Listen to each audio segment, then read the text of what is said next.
자, 우리 안녕하세요. 안녕하세요. 이은서 씨 안녕하세요. 안녕하세요. 네, 안녕하세요. 자, 이제 오늘 우리 이제 고1 진도 과정 오늘서부터 이제 새로 들어가니까 좀 간단하게 좀 어떻게 니네 뭐 해야 되는지 얘기를 좀 할 거야. 자, 우선 지금 보면은 선생님이 니는 첫 시간이라서 공책을 내가 한 권씩 줬어. 근데 야 아줌마 이거 무시라니까요. 이따 하세요. 내가 이따 얘기해줄게. 너 마음대로 하지 말고. 자, 공책을 좀 하나씩 받았는데 이거는 내가 이제 너네는 이제 처음 시작을 같이 하는 거니까 주는 거야. 주는 거라서 이제 니네가 이제 이 공책은 사실 뭐 그냥 이거 한 권 금방 쓸 거야 아마. 금방 쓸 거고 요거는 이제 그 뒤에 계속 니들이 이어서 더 이제 준비를 해 나가시면 돼요. 그래서 이제 이 공책은 뭐냐면 니네가 자습서처럼 거의 쓸 책이 됩니다. 이제 이 책이요, 이 공책이 너네만의 이제 참고서가 되는 거야. 자, 그럼 이제 이거 어떻게 쓸 거냐? 가끔씩 이제 선생님이 오늘은 내가 책에 있는 내용 말고 또 딴 얘기를 더 할 거야. 그래서 이제 그 내용을 이제 일단 먼저 좀 필기를 하실 거고요. 이제 그 다음부터는 어떻게 쓰느냐? 니네 잠깐만 교재 펴봐봐. 교재 몇 페이지 피냐면은 27페이지 한번 펴볼래? 이제 이 교재 보면은 27페이지 보면은 거기에 그 막 문제들이 이렇게 단문으로 이렇게 문제들이 쭉 나와 있을 거야. 근데 이제 내가 너네한테 이거 풀어보라고 시키면은 물론 다 맞는 친구들도 있겠지만 그냥 괜히 막 선생님 기분 나쁘게 하려고 일부러 하나씩 틀리는 애들이 있단 말이야. 당연히 배우면 다 맞겠지만 꼭 그냥 선생님 한번 나 선생님 열받는 게 나의 행복이야 이러면서 이렇게 하나씩 틀리는 애들이 있어. 그런 친구들이 오답 노트로 쓸 겁니다. 자, 그래서 이 공책은 앞으로 어떻게 활용을 하느냐? 자, 너네가 이제 그 27페이지 같은 문제를 틀리면은 그 문제를 그 공책에다 그대로 옮겨 적을 거예요. 똑같이 옮겨 적고요. 그 다음에 선생님이 이제 그 문제에 대해서 어차피 설명은 다 해줄 거란 말이야. 그래서 그 설명 내가 해준 거를 니들이 이제 그 틀리는 거 옮겨 적은 거 밑에다가 설명도 그대로 옮겨 적는 거예요. 자, 이거는 이제 사람마다 그러면 이제 이 공책에 들어가 있는 내용이 다 달라. 각자 너네한테만 맞춰져 있는 거야. 네 거하고 달라. 무슨 말인지 알겠어? 내가 틀린 것만 들어가는 거라고. 그치? 그래서 이게 이제 너네만의 참고서가 될 거고요. 자, 그 다음에 한 가지 더. 지금 너네 이제 수업 시작 전에 몇 시에 이제 단어 시험을 보잖아. 그치? 그 단어 시험을 보면은 틀린 단어들이 있어. 그럼 이제 그 틀린 단어, 니네. 잘 봐봐. 만약에 예를 들어서 내가 오늘 뭐 1, 2를 시험을 봤는데 거기서 단어를 내가 한 3개 틀렸어. 그럼 그 단어 3개 다시 외우려고 책 그거 두꺼운 거 들고 다니거나 불편하잖아. 그치? 그러니까 니네가 틀린 거는 그 이제 단어도 마찬가지예요. 단어도 였다가 정리를 해놓는 거야. 그러면 너네가 이제 계속 그날 배운 거를 계속 이 공책 한 권으로 복습이 되는 거라고. 무슨 말인지 알겠니? 그래서 그렇게 해서 이제 이 공책은 그렇게 활용을 할 거예요. 너네만, 그러니까 이 공책은 그냥 한마디로 얘기하면은 니네가 틀린 거, 니네가 모르는 것만 적혀 있는 그런 너네만의 참고서가 되는 겁니다. 알겠죠? 그러면 이제 이게 나중에 너네 고등학교 이제 딱 들어가 보면 알게 될 거야. 이게 얼만큼 너네한테 도움이 많이 되는지를 그때 가보면은 아시게 될 거예요.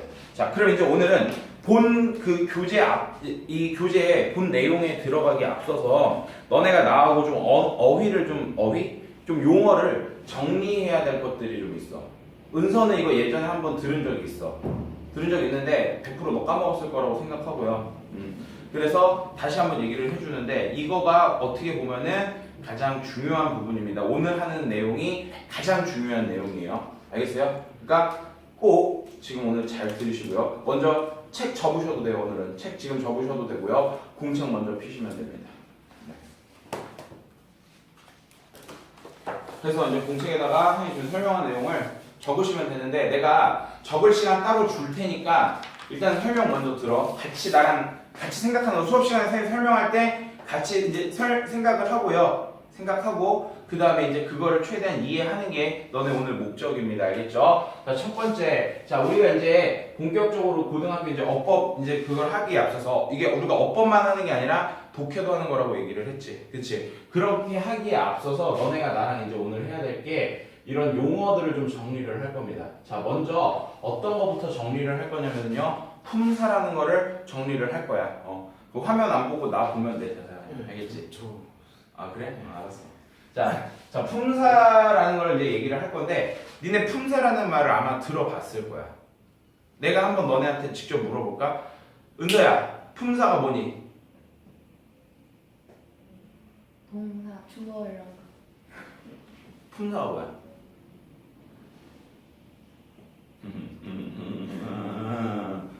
자, 품사라는 게 뭐냐면요. 그래, 동사. 근데 주어는 아니고, 명사, 동사, 이런 것들 있잖아. 형용사, 부사. 이렇게 사자로 끝나는 애들.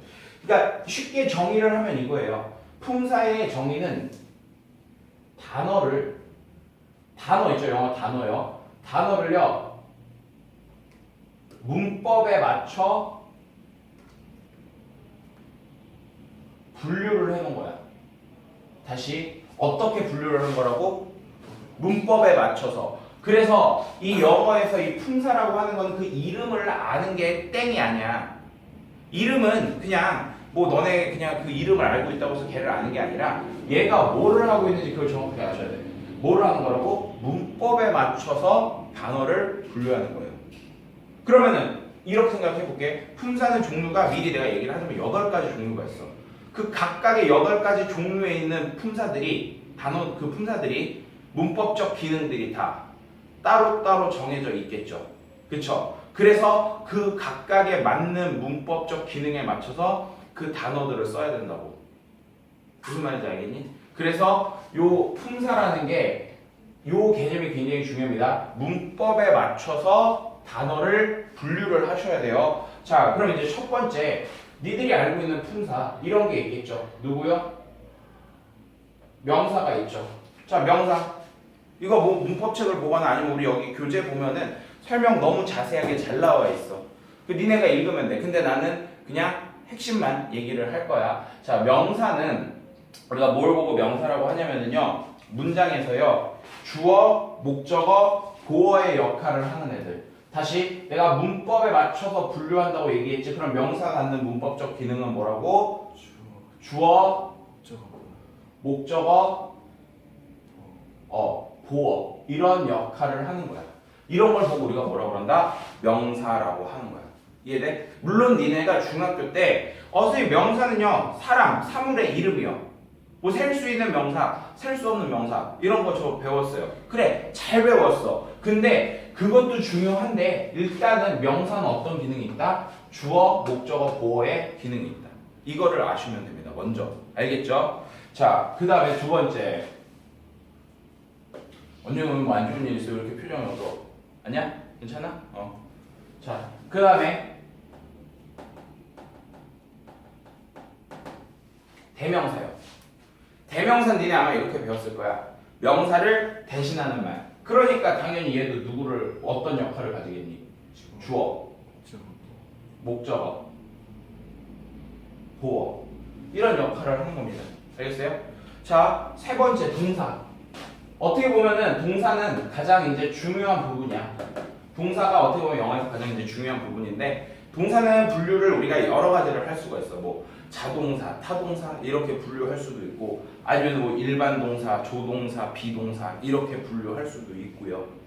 뭐 그러니까 분류 방법은 참 다양한데 내가 하고 싶은 얘기는 이겁니다. 동사라고 하는 거는요. 그냥 문장에서 가장 이제 뭐 그 어떤 그 주어의 어떤 그런 그 동작이나 상태를 나타내 주는 말. 이 동사는 뭐라고요? 주어의 동작이나 뭐 이제 상태를 나타내 준다. 요 정도로만 알아두시면 됩니다.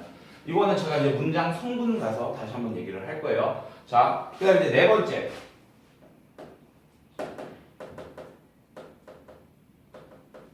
형용사라고 하는 애가 있어. 그리고 형용사는 어떤 문법적 기능이 있을까? 수식. 누구를? 그 동사하고 보어하고 형사. 아이고 그냥 동사를 그냥. 자, 명사를 꾸며줘. 명사를 수식해 주거나 아니면 얘는 뭘로 쓰여? 보어. 이렇게 쓰이는 거야. 그러니까 명사를 수식해 주거나 보어로 쓰이는 거. 이게 뭐라고요? 형용사라는 겁니다. 알겠지? 자, 그 다음에 다섯 번째. 부사라는 애가 있어. 부사. 그럼 부사는 뭘까요? 얘는 문법적으로 어떤 기능을 가지고 있을까요? 쉽게 생각하면은 이렇게 생각하면 돼. 형용사나 부사는 둘 다 문장에서 뭔가를 꾸며주는 역할을 하는 애들이야. 근데 부사하고 형용사가 굳이 이렇게 구별이 돼 있다는 얘기는 얘하고 얘하고의 역할이 다르다는 거야. 이해돼? 그러면 형용사가 명사를 꾸며줘. 그치? 그러면 얘는 누구를 꾸며줄까? 형용사가 꾸며주는 애들을 제외한 나머지를 꾸며주는 거야. 즉 형용사도 있을 거고요. 동사도 있을 것이고요. 부사도 있고요. 내지는 문장 전체를 수식해주는 그런 역할을 갖는 애가 바로 누굽니까?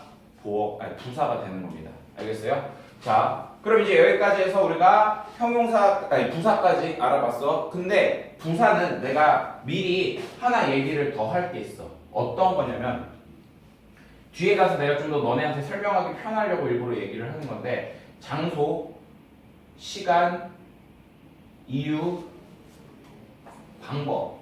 자, 요런 것들도 누가 나타낸다? 부사가 나타낸다. 우리가 이제 흔히 생각을 할 때 뭐 이제 장소, 시간, 이유, 방법 하면은 너네가 이제 명사를 생각하기 쉬운데 물론 명사도 이런 걸 나타낼 수도 있지만 나는 지금 일단 우리가 약속을 하는 거야. 너네가 뒤에 가서 좀 더 이해를 쉽게 하기 위해서 이 부사라고 하는 애는 누구도 나타내 줄 수 있다. 장소, 시간, 이유, 방법 이런 거를 나타내 줄 수도 있다는 거. 요거 일단 알아두시면 돼요. 자, 이제 여섯 번째는 누가 있냐면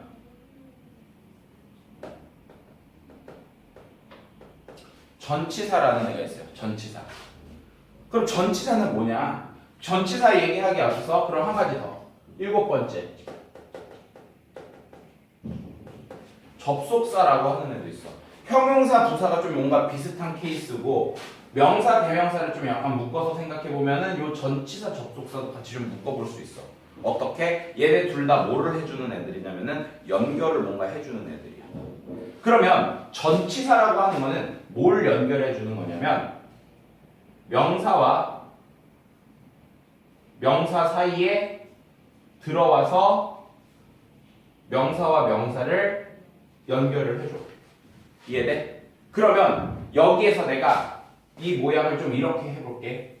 어떻게 할 거냐면은 전치사 방금 이제 보면 알겠지만 앞에 명사는 빼고 내가 이렇게 전치사 플러스 명사 이렇게 한번 이제 모양을 내가 한번 써보자. 그러면 전치사 플러스 조금 삐뚤어진 것 같아. 자, 전치사 플러스 명사가 이렇게 나왔을 때 얘네 둘이 이렇게 묶여서 우리는 이걸 보고 이제 새로운 이름을 붙여줄 거야. 어떻게? 전치사하고 명사가 만났다고 해서 이걸 보고 우리가 전, 명, 구 이렇게 얘기를 할 거예요. 다시 뭐라고요? 전명구.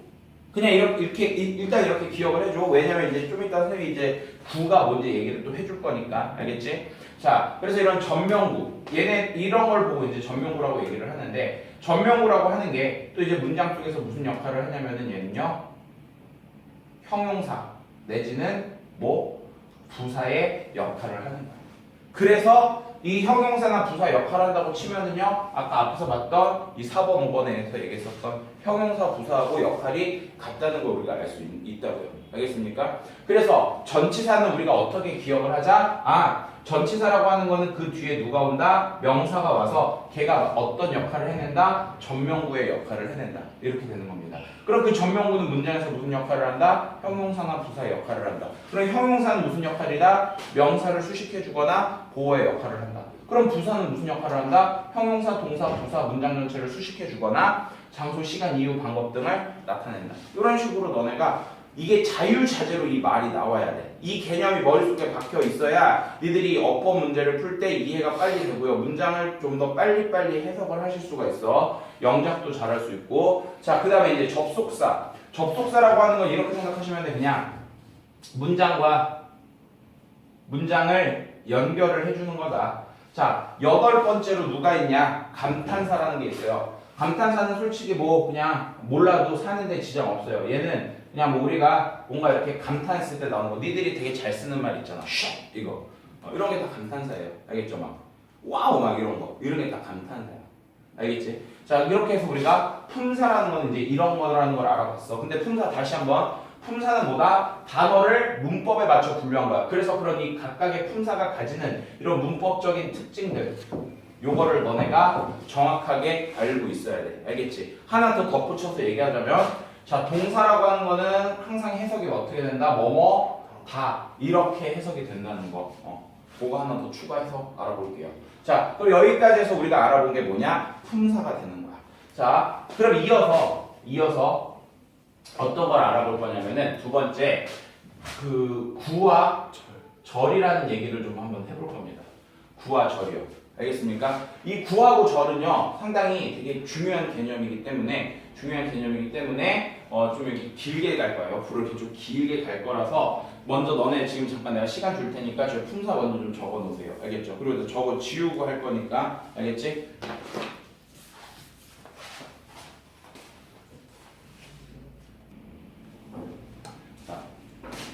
그리고 이제 이어서 구하고 절 얘기 한번 해볼게요. 두 번째 구와 절. 자, 그럼 우리 이렇게 생각해보자. 구하고 절을 내가 먼저 좀 구별을 한번 우리가 해보자고. 구라는 게 있고 그 다음에 절이라고 하는 게 있어. 그럼 이 구하고 절의 차이는 뭘까요? 동사. 아니야, 차이를 물어보기 전에 우리 한번 공통적인 것부터 볼까? 구라고 하는 건 뭐냐면 얘는요 단어를 결합하는 거야. 우리가 지금 앞에서 이 품사라는 게 단어를 얘기했잖아. 근데 여기 나와 있었던 그 단어와 단어를 결합하는데 그렇게 해서 그게 뭐를 만드는 거다? 새로운 품사를 만들어내는 거. 이걸 보고 우리가 구라고 얘기를 합니다. 그럼 절이라고 하는 건 뭘까요? 절도 똑같아요. 얘도 단어가 만나서 뭐를 만들어내는 거다? 새로운 품사를 만들어내는 거야.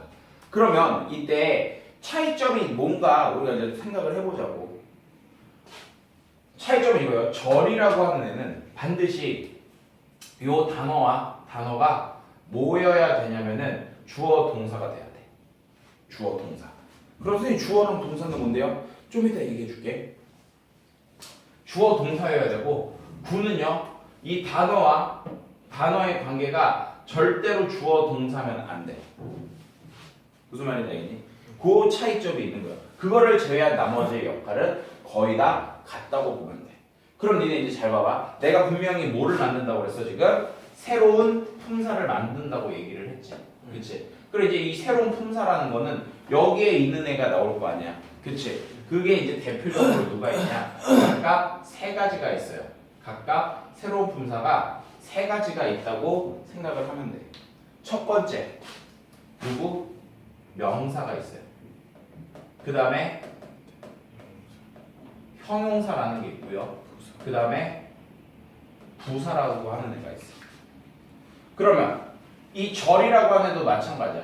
얘도 명사라고 하는 애가 있고 형용사라고 하는 애가 있고 그 다음에 부사라고 하는 애가 있어요. 이렇게 세 가지로 만들어질 수 있단 말이야. 그런데 각각 얘가 얘는 명사 역할을 하는 구다 해서 이걸 보고 우리가 뭐라고? 명사구라고 얘기를 하고 얘는 형용사 역할을 하는 구라고 해서 형용사구, 얘는 부사 역할을 하는 구라고 해서 부사구, 이런 식으로 얘기를 하는 거야. 그 다음에 절이라고 하는 것도 마찬가지입니다. 명사 역할을 하면 그게 뭐가 되는 거야? 명사절이라는 게 되는 거야. 형용사 역할을 하게 되면 그 무슨 절이 되는 거야? 형용사절이 되는 거예요. 그럼 부사 역할을 하면 걔는 뭐가 되는 거라고? 부사절, 이렇게 되는 거야. 이해되니?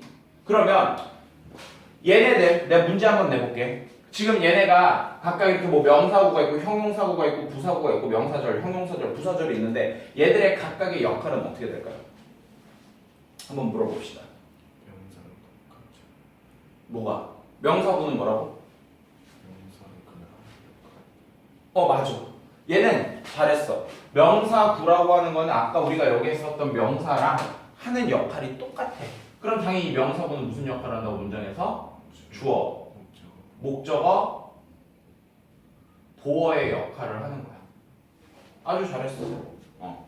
그럼 명사절이라고 하는 건 마찬가지죠. 이것도 문장에서 주어, 목적어, 보어의 역할을 할 거야.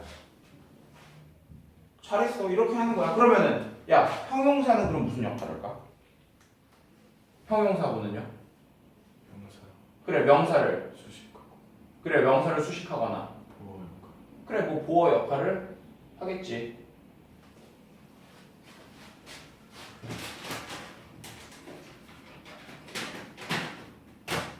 그 다음에 그럼 형용사절은요? 형용사절은 무슨 역할을 할까요? 똑같아요. 형용사절도요. 얘는요. 명사를 수식해줘. 근데 차이점이 뭐냐? 형용사절은 보어로는 안 쓰여요. 그게 좀 차이점입니다. 그럼 부사구. 부사구는 무슨 역할을 할까? 똑같겠지 얘도? 형, 동, 부, 문을 수식하든가 아니면은 장소, 시간, 이유, 방법을 나타내 준다고. 부사절 똑같아. 지금 여기에 있는 이 내용이 여기 그대로 온다고 보시면 돼요. 이해됩니까? 이해돼요? 은서도 알겠어? 졸립니? 자, 그러면 이제 구하고 절이 이런 거라는 걸 알았어. 근데 좀 더 이거를 내가 너네한테 확 와닿게 얘기를 해줄게. 뭔 소리냐? 사실 내가 이걸 지금 명사구, 형용사구, 부사구, 명사절, 형용사절, 부사절 이런 용어를 썼지만 실제로 니들은 이걸 중학교 3년 동안에 정말 열심히 많이 배웠던 애들이야. 한번 내가 보여줄게. 명사구는요. 그래서 영어에서 명사구는 딱 두 가지밖에 없어요. 근데 그 두 가지가 뭐냐면은 니들이 너무나도 많이 들어봤던 거. 투부정사. 동명사가 명사 구에 해당하는 겁니다. 다시 명사구가 누구라고요? 투부정사하고 동명사. 니네 잘 생각해봐봐. 투부정사 배울 때 막 중학교 때 그런 거 배웠잖아. 명사적 용법. 그치? 그거예요 이게. 이해됩니까? 그럼 다시 문제 내볼게. 야, 투부정사는 어떻게 생기는 애야? 투 다음에 동사 원형을 쓰지. 얘는 동사에다가 ing를 붙이는 거지. 그럼 얘네들은 동사야 아니야? 그치. 동사가 아니야. 왜? 아까 내가 뭐라고 했어? 새로운 품사가 돼서. 그래서 얘는 뭐라고 이제? 명사니까 절대 얘는 뭐가 아니다? 동사가 아니다. 어렵니? 아니지? 자, 그러면 형용사구. 형용사구에 해당하는 애는 누가 있을까요? 마찬가지야. 투부정사에서 형용사적 용법 배웠잖아. 그치? 그래서 투부정사가 있어요. 그 다음 또 누가 있다? 분사라는 애가 있어. 분사. 현재 분사, 과거 분사. 예일 같은 경우는 이번에 시험 범위에 나왔잖아. 시험 읽고 싶어? 알았어. 자, 그 다음에 또 누가 있어요? 아까 우리가 여기서 얘기했었던 전치사 플러스 명사로 이루어진 누구? 전명구. 걔도 명구잖아. 구. 그치? 그럼 걔도 뭐예요? 아까 선생님 뭐라고 했어? 형용사 역할하거나 부사 역할한다고 그랬지. 그러니까 여기 누구도 포함되는 거야? 전명, 구도 포함이 되는 거야. 알겠어요? 자, 그 다음에 부사구에 해당하는 애는 그럼 누가 있을까? 근데 투부정사에 부사적 용법 배웠죠. 그래서 투부정사라는 게 역시 부사구도 됩니다. 안 끼는 데가 없지? 오지랖 더럽게 넓어. 그죠? 자, 그 다음에 또 누가 있냐면은 분사 자체는 형용사지만 우리가 그 분사를 이렇게 얘기 안 하고 이렇게 얘기해볼게. 니네 시험 범위 기말 대비할 때 나랑 얘기했었어. 뭐 분사구문이라는 게 나왔었거든. 분사구문의 정의가 내가 뭐라고 그랬냐면은 부사절을 분사를 이용해서 부사구로 바꾸는 거라고 얘기했다. 뭘로 바꿨다고? 부사구로. 그러면 누가 지금 또 부사구에 해당하는 거야? 이 분사를 이용한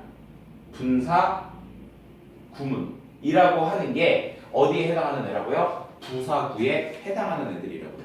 이해됩니까? 자, 그 다음에 하나 더. 아까 누가 있었어 또? 그래, 전명구. 이런 애들이 있었어. 니들이 배웠던 문법이 제법 이런 데 많이 들어가 있지. 그래서 쟤네들이 중요했었던 거야. 그럼 이번에 절로 와볼까요? 자, 그럼 명사절. 명사절에 해당하는 애는 누가 있을까요? 이거 아마 보면 너네 까무러칠 거야. 뭐 맨날 얘기했던 거. 대절. 근데 이 대은 무슨 대? 접속사 대. 선생님 그래서 접속사 대은 어떤 특징이 있다고 그랬는데 뒤에 완전한 문장이 온다고 그랬지? 이게 명사절이었던 거야. 그 다음에 역시 얘도 접속사인데요. whether, if 얘도 역시 뭐다? 품사가 접속사다. 그리고 얘도 역시 접속사다 보니까 뒤에 뭐가 온다? 완전한 문장이 온다. 자, 문장이라고 하는 건 뭐냐면은 내가 지금 이 얘기를 왜 했느냐? 문장이라고 하는 게 바로 뭐냐면요. 주어 동사야. 뒤에서 내가 이제 문장의 형식을 얘기를 할 건데 이 주어랑 동사라는 애가 들어가게 되면 그게 뭐가 되는 거라고? 문장이라는 게 되는 거야. 그래서 이게 지금 뒤에 이렇게 완전한 문장이 온다 뭐 이런 식으로 얘기를 한 겁니다. 그럼 또 있어요. 뭐가 있냐면은 관계 대명사 what 이런 애들 있지. 관계 대명사 what. 근데 얘는 관계 대명사니까 뒤에 뭐가 온다? 불완전한 문장. 이것도 지금 봐봐. 문장이라는 말이 이렇게 들어가 있지? 왜? 절이니까. 그 다음에 또 누가 있어요? 관계가 아니라며 의문사절. 우리가 이제 소위 이걸 뭐라고 얘기하냐면은 간접 의문문이라고 얘기하는 겁니다. 이런 게 있습니다. 그리고 뒤에 가서 또 배울 건데 복합 관계 대명사절이라는 것도 있어요. 영어에서의 명사절은 총 이렇게 몇 가지가 있다? 5가지가 있다. 크게 보면은 네 가지. 접속사절, 관계대명사 완절, 의문사절, 복합관계대명사절. 이렇게 네 가지. 크게 보면 네 가지. 좀 세부적으로 나눠서 접속사 이거 뭐 하면 뭐 5개? 근데 일단은 크게 네 가지로 보시면 돼요. 알겠죠? 자, 그럼 형용사절은요? 너네 이거 시험에서 되게 많이 했었던 거. 뭐? 관계, 대명사, 플러스 불완전한 문장. 불완전하긴 하지만 어쨌든 문장이니까 절이지. 그치? 그 다음에 또 니네 뭐 배웠는데? 관계, 부사. 근데 이 관계 부사는 또 뭐랑 똑같다고 그랬어? 전치사. 플러스 관계, 대명사. 이거하고 같다고 그랬죠? 얘 뒤에는 뭐가 옵니까? 완전한 문장. 이렇게 오게 돼 있어요. 알겠어요? 자, 그 다음에 그럼 부사절은요?